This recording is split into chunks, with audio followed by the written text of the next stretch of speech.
Hi, everyone. Welcome on back as we wrap up Daybreak this morning. We'll be on the air commercial free to end the show for you. And let's get a check of that weather with meteorologist Elisa Rafa. She's over in the weather lab this morning. Good morning. We've got a ton of sunshine out there, bright blue skies yet again, but temperatures are still pretty frigid. It's 10 degrees right now in Springfield, which is on paper about 5 degrees warmer than yesterday, but of course it doesn't feel like that with it being 10 right now. It's 9 in Monette, 9 in Ava, and 8 in Rollo. Winds out of the west about 5 to 10 miles per hour, so wind chills are still sub-zero. It feels like -2 in Springfield and -8 in Rollo. So make sure that the kids still have lots of layers. Even yourself will want hats, scarves, and gloves. It's not as brutal as yesterday, but still cold. We make it to 31 degrees for that high today, still stuck in the 20s up to the north, 10 on the overnight, and by tomorrow temperatures above freezing in the upper 30s and lower 40s. Wind chills today will be in the teens and 20s. Wind chills tonight above 0, but still in the single digits. And then by tomorrow we'll have these wind chills in the 30s. We're looking at sunshine through today and tomorrow, some gradual warming, 42 on Wednesday, 49 on Thursday, mostly cloudy with showers arriving late. We've got temperatures near 50 again by Friday with a shower chance early. Showers and thunderstorms likely by Saturday with gusty non-thunderstorm winds and a temperature of about 60. Joe, Lauren. We begin with some breaking news now. 2 firefighters have been treated for minor injuries as multiple agencies continue to battle a lake house fire in Branson. The Southern Stone County Fire Protection District was dispatched to the fire on Lakeview Drive around 2 this morning. When crews arrived, they noticed heavy smoke coming from the home. By 2:30, more fire crews were called in to help fight the active fire. Crews were able to protect 2 nearby structures, one with minimal damage. Those 2 firefighters we mentioned before were treated on scene, and their injuries were due to falling ice. If you want to vote in the April election, you need to be registered by tomorrow. You can do so by going to the historic courthouse at 940 North Boonville in room 113. You can also register at a Springfield Greene County Library branch. If you're there in person, remember, you need a form of ID, a driver's license, bank statement, or something. Mail-in registrations have to be postmarked by tomorrow. And in some political coverage, Governor Mike Parson is taking action to keep kids at daycares across the state safe. The governor is asking various state departments to come up with recommendations on how to do that. His announcement comes after this video surfaced last week showing, that's right, a toddler being thrown into that cabinet there in St. Louis. That 3-year-old girl was taken to the hospital with a gash on her head. She is expected to be okay. The governor said this video was just one of multiple shown to him over the past few weeks. We drop them kids off. We believe they're going to be safe, and we ought to be making sure that we're doing that. So whatever that means. So if it means suspending a license, if it means taking whatever the appropriate action is, in this case where you arrest somebody, whatever that appropriate action is, every one of those cases will be different, and they'll be handled differently. 2 workers at the Brighter Daycare Center in St. Louis in that case were charged with abuse. Now the Department of Health is taking steps to revoke that center's license. In some more local news, the Multicultural Service Center at MSU is celebrating the start of Women's History Month. Last night on Commercial Street, the group gave women a chance to tell their story with different methods. So often women's stories kind of fall into the shadows, and we figured what better way to kick off Women's History Month than giving people the opportunity to tell their stories and have their voices be heard through poetry or song or whatever method they want to use. The group partnered with Untamed Tongues, which is a poetry group at MSU, and they will continue to hold events throughout the week.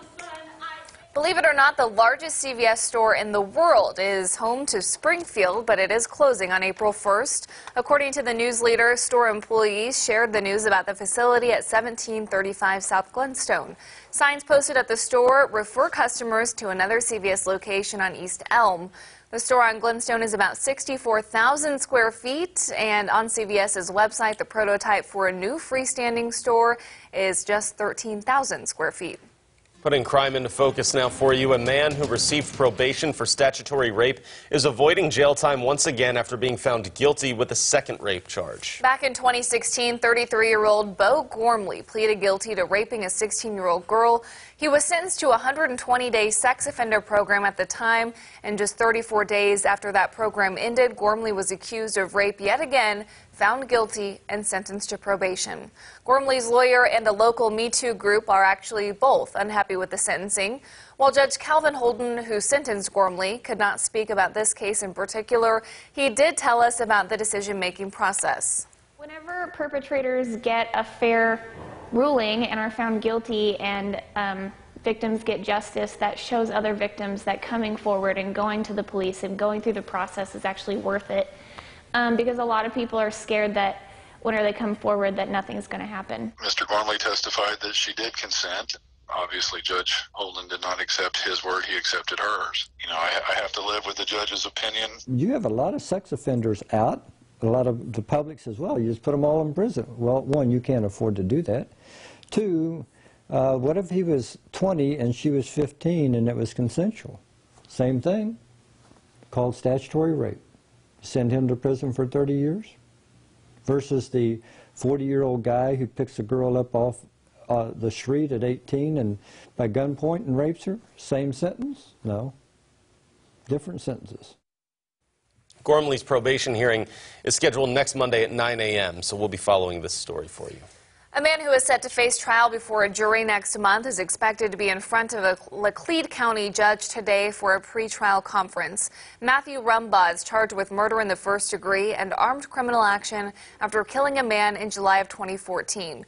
Rumbaugh shot 35-year-old Chad Gerber and a 15-year-old boy who died later near Conway. His jury trial is set for April 5th at 9 a.m. in a Camden County courtroom.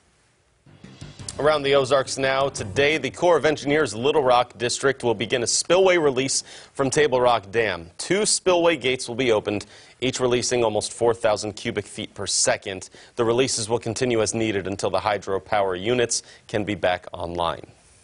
Missouri Vocational Rehabilitation will conduct 5 public hearings, the first of which is today, to gain feedback on ways to improve vocational rehab services for people with disabilities. Input is welcome regarding MVR's goals and priorities in the current state plan. Today's public hearing is scheduled to run from 9 until 11 a.m. at the Southwest Center for Independent Living, that's Building B in the community room. And this morning, 40 students or so from Fremont Elementary will get a free dance workshop provided by some very trained professionals. The cast of The Lion King, you know that's playing in Hammond's Hall now, right? Oh, we know. Of course. They're working on its wellness and fitness campaign called Get Up and Go to promote fun ways for kids to live healthier lives. Can I crash that Jealous class? of that, Is that okay? You're all about it, right? I heard a little whirring going on right next to me. So what do we have here? Can we get a closer shot of this real quick? It's a tornado in the bottle. Look at that. Isn't that fun? So today's a tornado drill, right? It's tornado day for Severe Weather Awareness Yeah. Week. So how cool is that? I always did it old school where you'd have to, you know. Swish it back and forth. My arms are not strong enough for that, so we've got a motor. You need to go hang with the Lion King people, do the fitness regimen, right? Imagine what those tornadoes look like. This is nice and automated, The though. 2019 version. So you're all about this tornado awareness we got to be today, though, right? Yeah, we've got the Weather Service will start to issue practice warnings at 10 o'clock. Yeah. So 10 o'clock's what to do. Also very cold out there still today. yeah, it doesn't feel like we've got to talk about the spring season yet. 31 by dismissal with sunshine. Will feel like the teens in the 20s, but freezing tomorrow, so hooray for that. Yeah, Should put fireworks on the 7-day there. Yeah, no kidding. We should. Thanks for tuning in this morning. We're taking a live look down in Branson. We'll see you back here for a news update.